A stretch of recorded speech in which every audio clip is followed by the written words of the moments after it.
90 hjemmebaneholdet, og det er altså Frem, der kommer på besøg. To klubber, som har traditioner, der går langt tilbage i historien, og det er det 192. opgør, vi skal overvære i dag.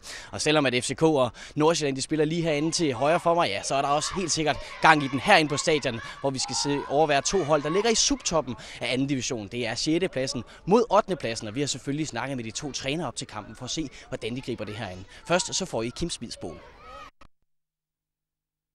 I dag, i hvert fald, hvis man kigger på de her to til hold sådan rent traditionsmæssigt, hvordan har I lavet op til den her kamp?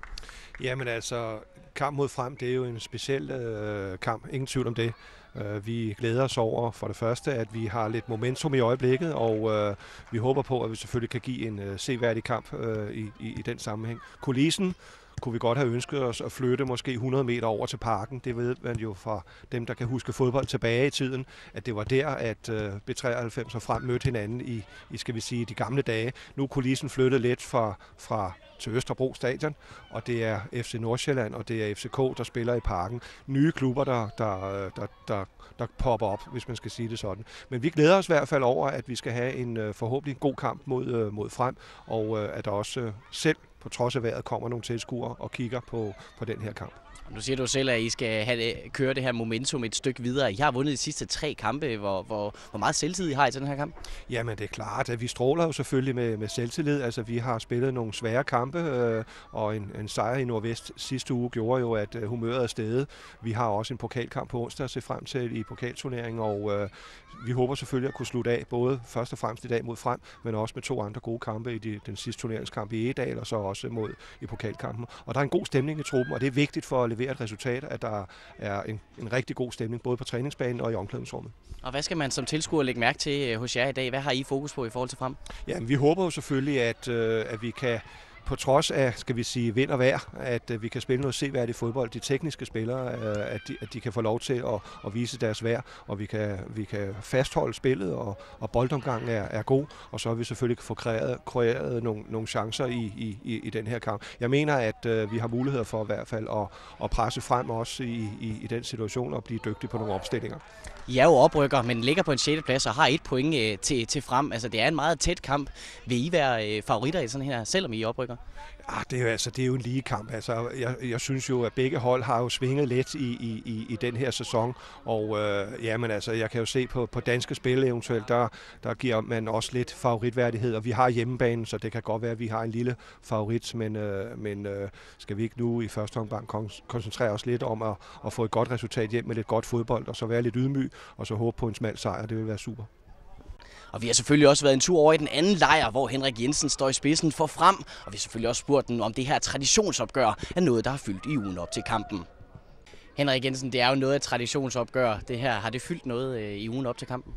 Nej, det har det sådan set ikke. Altså, det er jo Østkredsen, og der er jo mange lokale opgør fra Amager, Hvidovre og så videre, som vi har spillet sidste år. Og det er mange år siden, hvor der har været rigtig mange tilskuere, hvor kan man sige, de 2 klubber lå i den bedste række. Så nej, det har vi ikke, det vil ikke snakke så meget om. Der ligger i hvert fald en historie mellem de her 2 klubber. Det er det 192. opgør mellem de her 2 klubber. Hvordan vinder I den? Jamen selvfølgelig prøve at spille vores eget spil. Vi har været dygtige på udebane, og fysisk skal vi være klar, og løbemæssigt skal vi yde en masse, og så skal vi i gang i vores pasningsspil og stå godt på banen. Altså de traditionelle døder, som vi skal have frem. Og det synes jeg også, vi har fået de sidste par kampe. Vi havde for et par uger siden en meget skidt kamp mod Roskilde hjemme, og efter det, jeg synes, at spillerne virkelig har løftet sig og har spillet et par gode kampe her. Så på den måde er jeg fortrykningsfuld også for dagens kamp. Jeg er også klar over, at B93 også har en meget stigende formkurve, så det bliver en svær kamp i dag. De har et godt hold, en god trup, så jeg tror, det bliver en underholdende fodboldkamp, som 2 hold, som godt vil skabe nogle ting, men vi skal være klar fra start. Altså det er det vigtigste for os, at løbemæssigt, at nærkampsmæssigt vinde duellerne. Det er vigtigt for os. Det er jo sådan en subtopkamp det her. Der er kun 1 point imellem jer to. Altså en sejr. Hvor vigtig den være i forhold til B93? Jamen sejr er jo altid vigtig. 3 point er altid vigtigt at få, og selvfølgelig vil det rykke os et par pladser, men kan man sige, det er også vigtigt, at vi bliver en lille smule mere stabile i forhold til vores spil, og som jeg siger, vi har været dygtige på udebane, Og kan man sige, det spil, vi har leveret udebane, det skal vi levere i dag også. Altså, det gør måske, at modstanderen kommer en lille smule længere frem på banen, og det gør noget plads. Det giver noget plads til vores hurtige kontra, vores hurtige spil. Så ja, I er nemlig lidt bedre på udebane, end I har været på hjemmebane. Samtidig så er B93 jo oprykker. Hvem er egentlig favoritter i den her kamp? ja, men det tror jeg faktisk ikke, der er nogen, der er. Altså, som siger, det er 2 gode hold, altså 2 klubber med en stor og bred trup, som har mange gode spillere. Så det er meget lige opgør, og det, kan man sige, det bliver de små marginaler, måske dem, der kommer foran først, som får en fordel. Og kan man sige, vi skal opsøge de små marginaler mere ved at kan man sige, være nærkampsstærke, være duelstærke, være løbemæssigt stærke.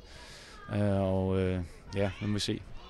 Det var altså, hvad de 2 trænere havde til os her før kampen, og nu vil jeg spille bolden videre op i tørvejr til Anders Frost, som jo måske kan fortælle om, hvem der egentlig har sejrsrekorden af all time. Vi ved jo, det her det er 192. opgør, men hvem har egentlig vundet flest, Anders? Ja, det kan jeg hurtigt svare dig på. Det er nemlig hjemmeholdet, som har 93 sejre i de indbyrdes opgør, 28 uafgjort og 70 sejre til boldklubben frem, men de her 2 mandskaber, som altså er traditionsrige, det må vi bare sige, og bliver jo spillet samtidig med FCK mod FC Nordsjælland lige inde ved siden af her til venstre for, hvor jeg sidder inde i parken, hvor 2 af de nye hold i Danmarks turnering er så kommet frem, FC København og FC Nordsjælland udspiller en kamp derinde ved siden af. Her har vi altså de 2 mandskaber på vej på banen her til det her 192. 20. opgør mellem de 2 mandskaber frem i de klassiske trøjer. Kommer ind først her frem, som har taget en hel masse tilskuere med, som de altid plejer, når de er på tur i det sjællandske, og har jo altså en massiv opbakning også på hjemmebane, det her fremmandskab, som altså lidt skuffende i hvert fald for dem selv, ligger lidt under B93 i stillingen i ligaen lige nu her i en division øst. Og altså 2 mandskaber, som meget gerne vil vinde det her opgør, den her lille rivalisering mellem de 2 hold.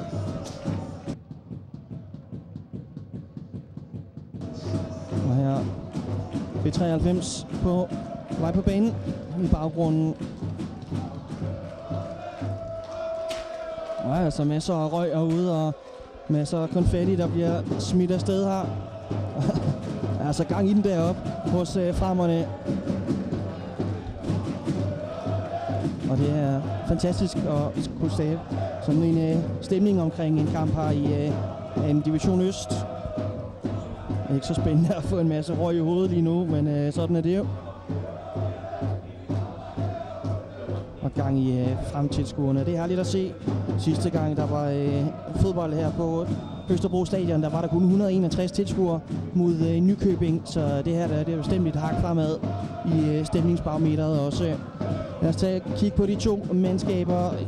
Udholdet fra frem stiller op med Lasse Sørensen på målet, og så har man en Andreas Lundberg, Henrik Wolfardsen, Christian Stockholm, Michael Simonsen, Beran Kamili, Daniel Eli Petersen, Kim Jamin, Simon Stage, og så Rasmus Louis Larsen og Jeppe Østenkær, som starter ind for det her fremmandskab. Hos dagens værter fra B93, der er det Ronny Ravn, Martin Heisterberg, Marco Gudmann Holst, Thomas Krohmann Høgh, Danny Mirabel, Olsej Senuglu, Mads Rønne, Nico Roland Jørgensen, Christian Sandgaard Andreasen, Emil Dyre Nielsen, Anders Dahl Simonsen, som udgør de 11. startende for det her B93-mandskab, som næsten er gemt væk i røgen her på Østerbro Stadion.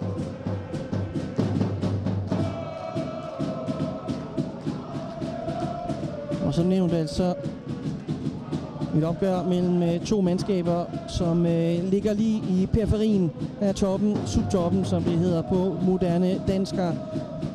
Og altså efter en top, hvor det har set godt ud for Roskilde, som ligger i spidsen af en division øst her indtil videre. Og så har man altså Helsingør og Næstved som nogle af de efterfølgende mandskaber, hvor vi er ved at få sat gang i opgøret her. Paul Johansen, dommer her til kampen. B93 på en 6. plads, 1 point mere end frem på 8. pladsen. Og kæmper altså om 3 point her i togen i røgen. her på Østerbro Stadion. Vi håber, de kan se noget dernede på banen. Vi håber også, det bliver bedre udsyn for vores kamera heroppe.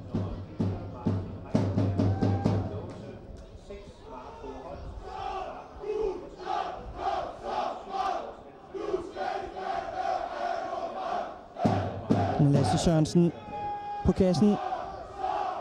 Vendt hjem igen til fremme efter og har været frem og tilbage. Har blandt andet også været i AC Horsens på et tidspunkt. Lasse Sørensen i målet altså for fremmandskabet. Og her er egentlig ikke rigtig nogen med.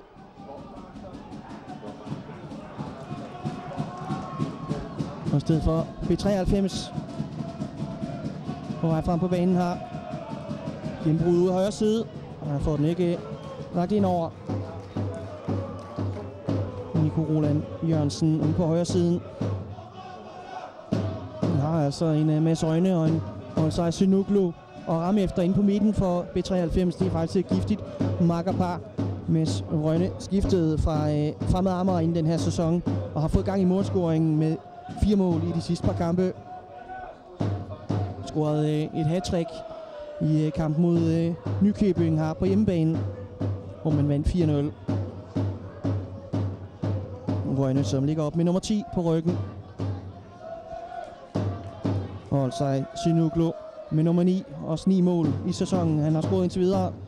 Her er han, der spiller bolden videre her.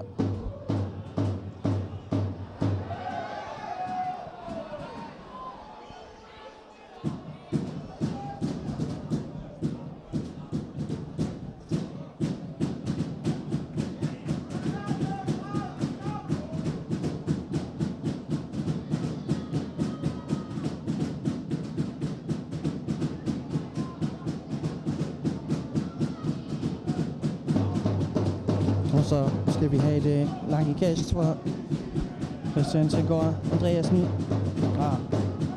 Eller hvad? Jo, jeg tror, han tager tilløb til det nu. Nej, det bliver kort Slagsen til Sinoglu, som er en fremragende spilstation, som man kan bruge i opspillet. Trækker gerne ned i banen også og fordeler den videre herude på venstre siden. Emil Dyre Nielsen, som har rekorden for flest kampe for det her B93-mandskab. Ja, de spiller der på banen i hvert fald. Han har altså rundet de 200 kampe for første holdet her i B93.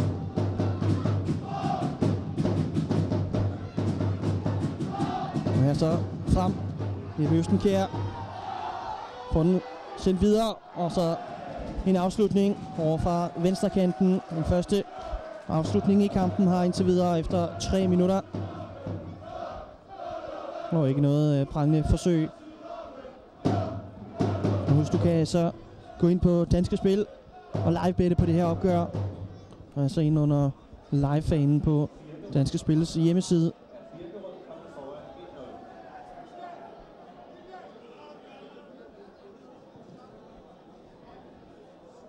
Ja, altså som sagt i optakten, jeg tror det var Kim Splidsbål, der sagde det. Træner for B93. Hjemmeholdet er altså favoritter lige nu. Odds 2-10 for en sejr til hjemmeholdet, som har fået 3 kampe i træk. Ja, de har faktisk vundet, siden vi viste dem sidst her på Canal Sports. Der var det altså mod Helsingør, hvor man tabte klart på hjemmebane her. Der har man så vundet 3 i streg siden, og også i pokalturneringen er man kommet videre til 8-delsfinalen. Han har ikke noget frispark, han glider videre Østenkjær. Ude på højre kanten til Simon Stage. Tager en dribling her i stedet for. Og så kommer han lige pludselig måske til et indlæg. Men også fint opmærksomt defensivt arbejde af anfører Thomas Krohmann Høgh for B93.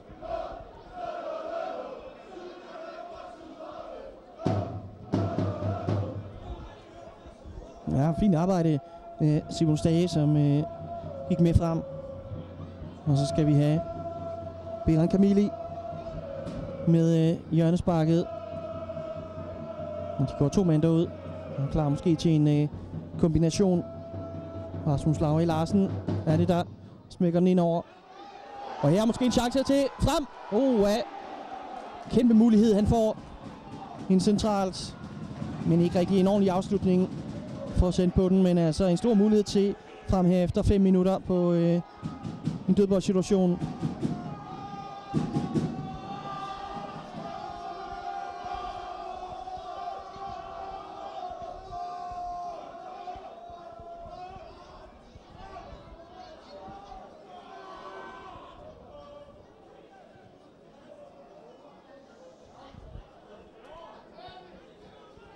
Igen en Stage, der smækker den videre, så en kikset aktion af Jeppe Østenkjær. Får den i robret igen. Andreas Lundberg.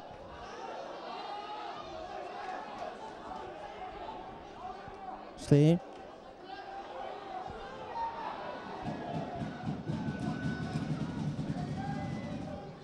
Og Dyre ud på venstre siden.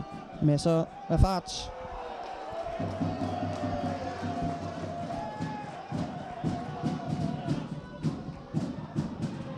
Altså en fartaflevering af Simon Stage her, som altså både har gjort sig godt bemærket offensivt og skidt defensivt der.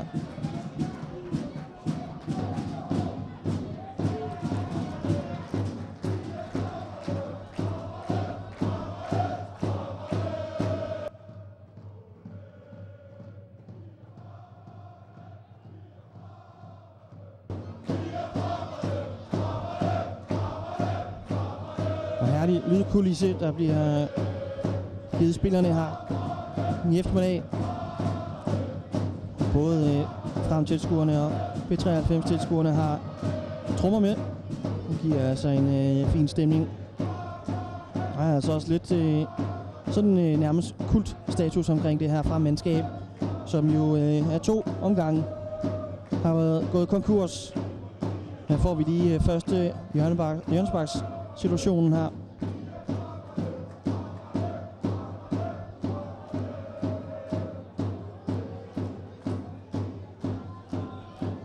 Og ikke styr på den der overhovedet, Ronny Ravn.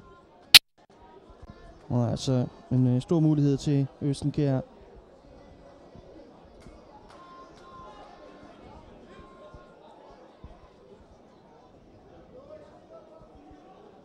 Og frispark.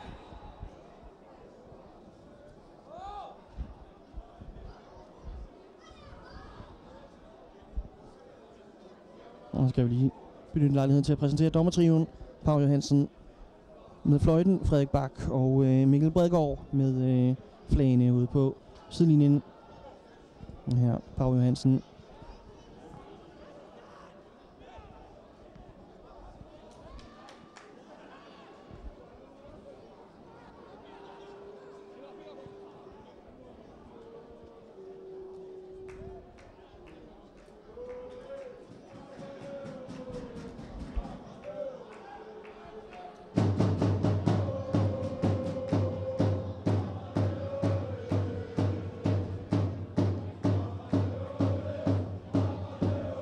Her var det sydkoreanske Kim Jae-min, som ryddede op defensivt. En af de 2 sydkoreanere, man har i truppen og har fået til her. Spillet i foråret også og fortsat her efter sommerpausen. Camille inde midt på med nummer 10 på ryggen. Altså en rigtig spændende spiller. Var omkring Brøndby og var udskrevet som et kæmpe talent. Beran Camille med makedonske rødder. Men har aldrig rigtig fået udfoldet potentialet. 22 år er han nu blevet en Camille, som altså er at finde her i 2. division Øst.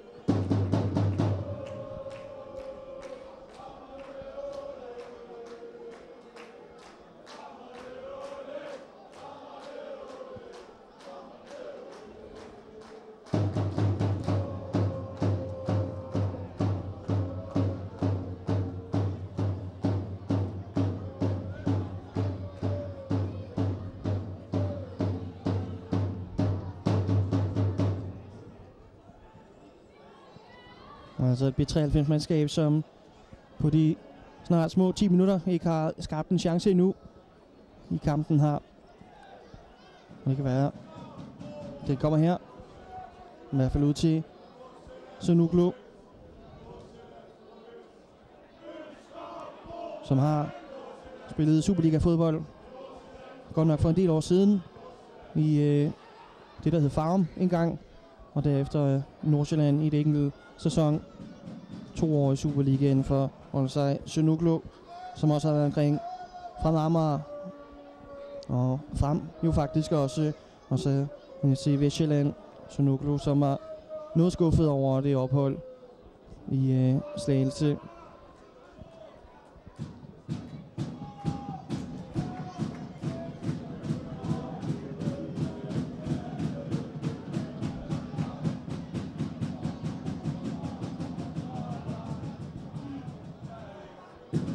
Rønne ude på kanten. Han skal hellere være inde i feltet og kunne tage imod den.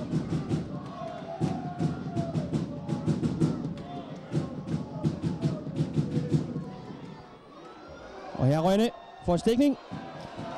Og det er fint på målmandsarbejde af Lasse Sørensen.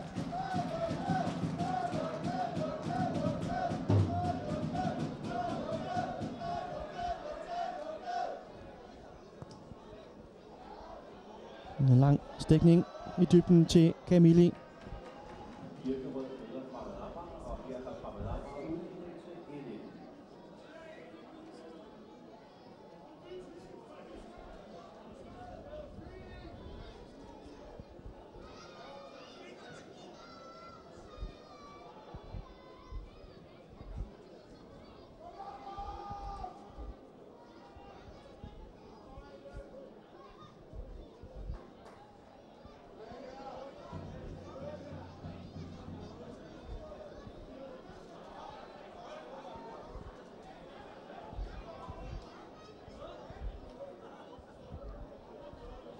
Og i morgen er der altså også fodbold her på kanalen. Det er altså nede fra Næstved, hvor at Næstved spiller topbrag, kan vi vist godt kalde det, mod FC Helsingør. Spændende kamp, og det er altså i morgen her på kanalen fra klokken 14, som vi også lige får på et lille fint skilt her. Og altså mere en Division Øst her på kanalen. Vi arbejder også på at få flere steder i Vestkredsen og sende fra. Og det skulle vi gerne forhåbentlig få, når forårssæsonen går i gang. Og der begynder så at poppe nogle steder op, hvor vi også kan sende fra med vores udstyr. Så det er altså bare at så se frem til det. Og ja, et langt hug udefra.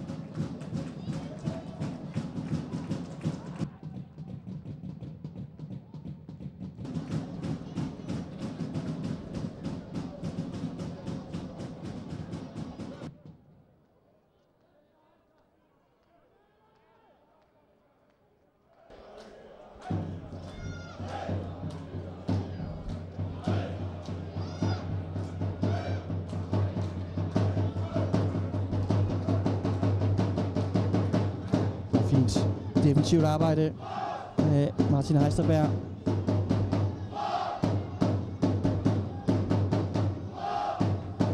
Og altså en svær opgave i dag over for Daniel Eli Petersen, som jo ligger nummer 3, eller en delt anden plads faktisk på topscorelisten. Farmernes spydspids med nummer 14, som vi kan se her.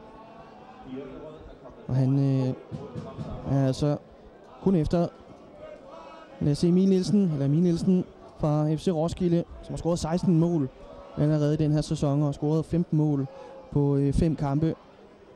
Og han ligner altså en mand, der bliver svær at stoppe på den topscoreliste, hvis han fortsætter den stime. Men Eli Petersen er altså med 10 mål indtil videre. Imponerende nok her, måske. B93 med mulighed for en scoring. Rønne med en afslutning.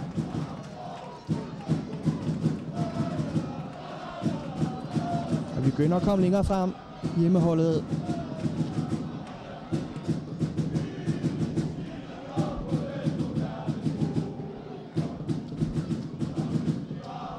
Og det virkede også til lidt inden, når man snakkede med folkene omkring de to klubber, at det var hjemmeholdet, som egentlig så mest frem til det her opgør. Når man tænker historisk og traditionsmæssigt, som om de lagde lidt mere i det end Frem, som vi også hørte Henrik Jensen snakke om, at der er så mange af de her opgør, som han ser det, som er traditionsopgør. Der er altså 15 danske mesterskaber mellem sig de her to. 8 år til sidst, 1946. Senest et af de to hold vandt en DM-titel, og det var altså B93, der vandt den der, men altså 9 DM-titler og 6 DM-titler til fremmerne.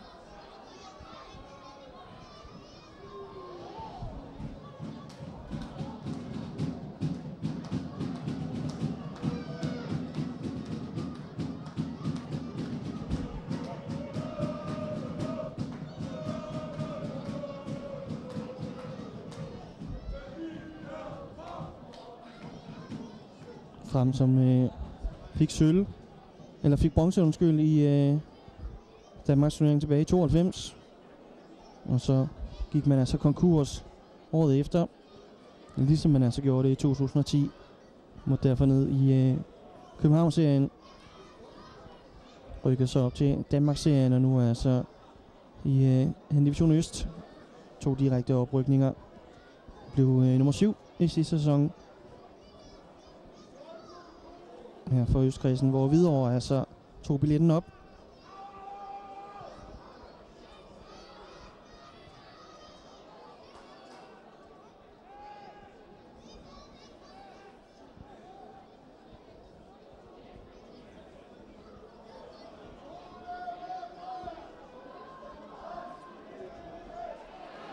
Og her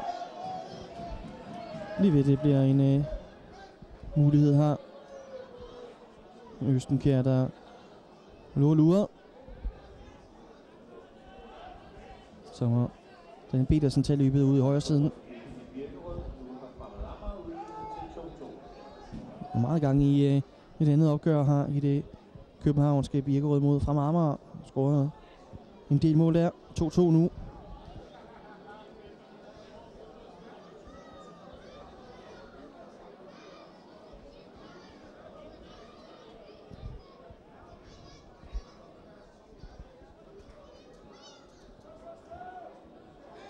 Det er et godt træk. Oha! Han bliver reddet ind på stregen. Og jeg tror, det er Christian Stockholm, der redder den. Forsøget altså fra Emil Dyhr Nielsen. Han chipper den mod det lange hjørne her. Det var altså lige ved. Og lige se den igen her. Altså meget frækt. Jeg tror, det er et indlæg i første omgang. Så en clearing her. Får vi så i gang i hjørnesparket, og det var Henrik Volkfarsen, der glider den væk.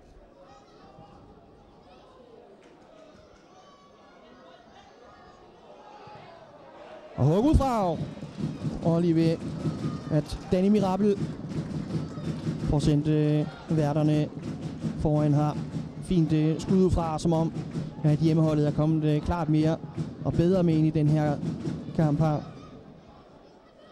Han havde altså ikke en chance noteret efter 10 minutter. Nu har de altså været deroppe af en 3-4 gange.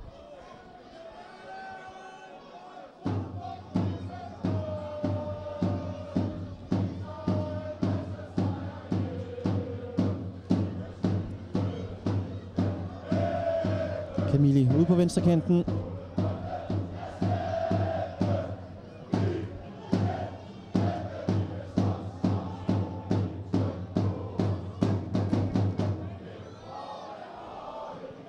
Lundberg. Ja, ikke nogen adresse på den aflevering.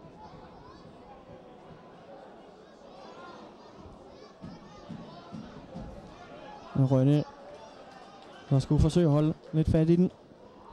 Her da. Så fortsætter han altså taklingen. Og det er klart, det koster en advarsel.